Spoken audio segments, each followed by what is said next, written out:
Karena Allah senantiasa selalu menurunkan rahmat karunia-Nya kepada orang-orang yang Dia pilih, Bapak Ibu.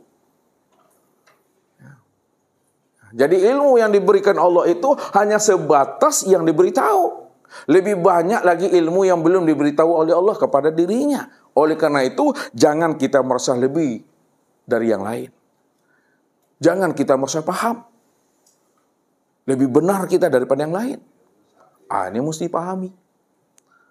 Jadi jangan kita merasa tinggi dan merasa lebih itu.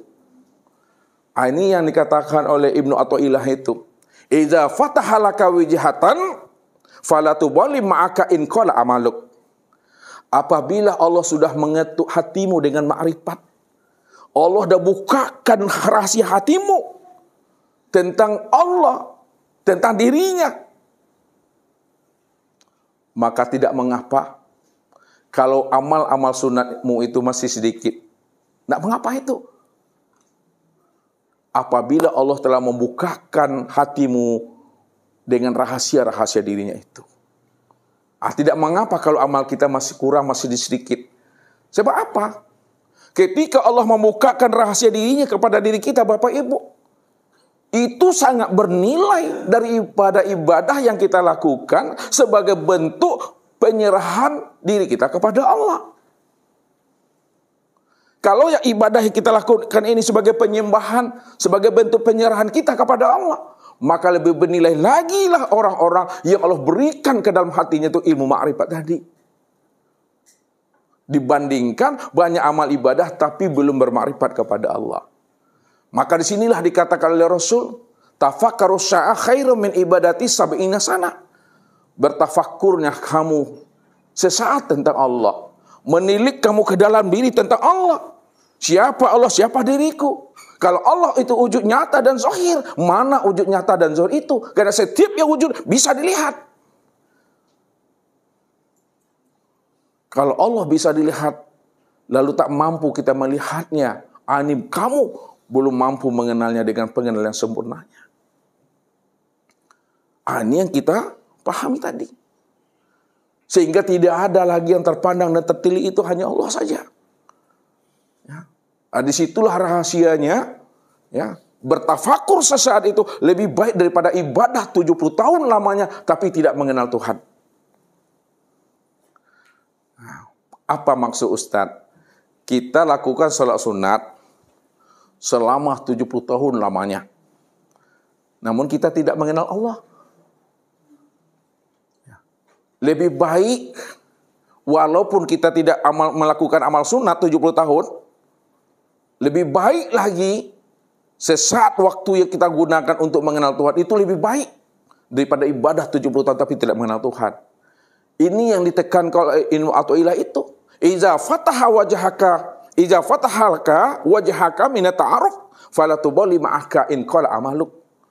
Kalau Allah sudah ketuk hatimu, Allah dah bukakan, Allah dah kenalkan rahasia dirinya kepada kita. Tak mengapalah, kata Tuhan, walaupun amal sunnahmu masih sedikit. Bukan Ustadz melarang Bapak Ibu, ya jangan salah nanti memahaminya. Bukan Ustadz melemahkan amaliyah Bapak Ibu. Ya. Karena amaliyah yang kita lakukan sebagai penyerahan, penyembahan kita kepada Allah, itu belum apa-apa jika Allah benar-benar membukakan rahasia dirinya kepada diri kita ini. Daripada beramal tidak mengenal Tuhan itu. Itu maksud Ustadz itu. Bukan melemahkan amaliyah kita maksudnya, bukan begitu maksudnya. Kalau bahasa yang jelasnya, beramal tiada berilmu, itu nggak ada aruhnya. Beramal tanpa berilmu, tidak ada jiwanya. Beramal tanpa ilmu, itu mati. Mana ruhnya ibadah, mana ruhnya amal? Ruhnya ibadah dan amal itulah pengenalan diri kepada Allah.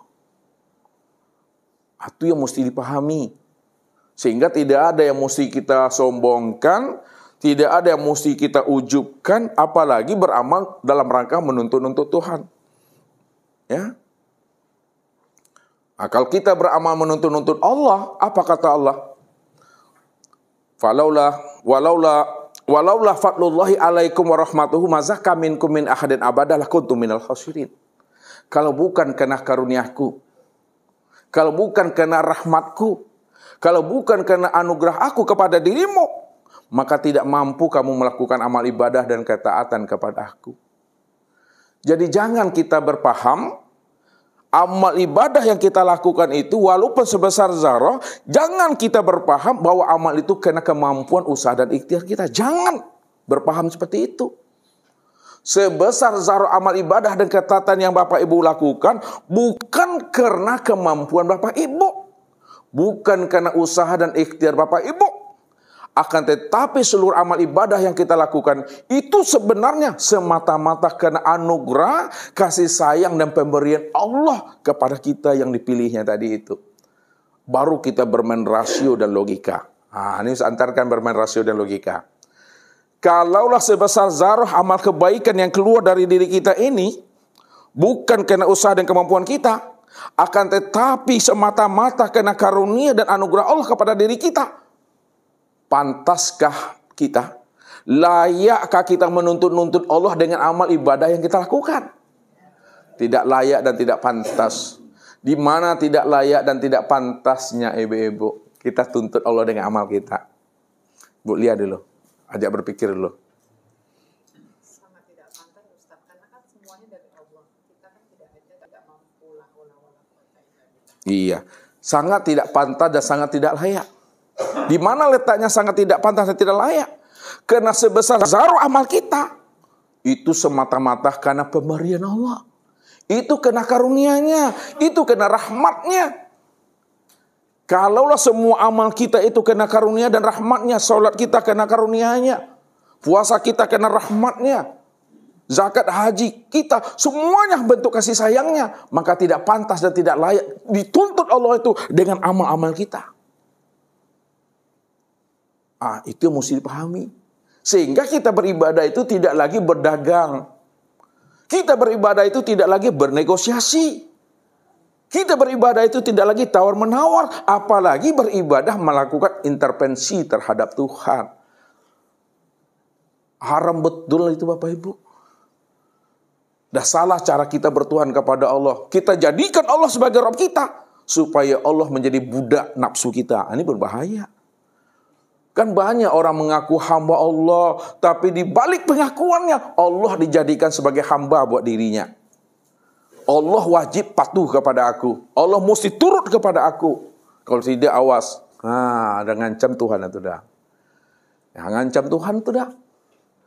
Masa Allah diancam-ancam Bapak Ibu? Ya, dituntut-tuntut. Tidak ada hak kita, tidak ada pantasnya kita menuntut Allah. Kita ini hidup karena Dia. Kita melihat karena Dia, kita mendengar karena Dia. Kita beramal karena Dia. Maka tak pantas itu Bapak Ibu. Begitu memahaminya.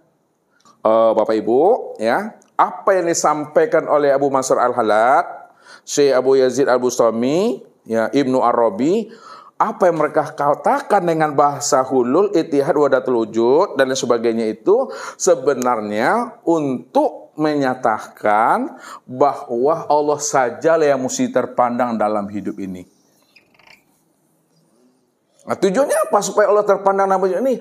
Untuk memurnikan akan keesaan ketunggalan Allah. Sampai-sampai dikaji oleh mereka, bagaimana supaya terpandang Allah? Kenalilah diri. Pasti terpandang Allah itu. Matikan diri, pasti terpandang Allah itu. Fanahkan diri, pasti terlihat Allah itu. Kenalilah sifat diri, pasti terlihat Allah itu. Kenalilah nur, awal mula kejadian itu pasti terpandang Allah di situ. Karena Allah yang ahad dan tunggal itu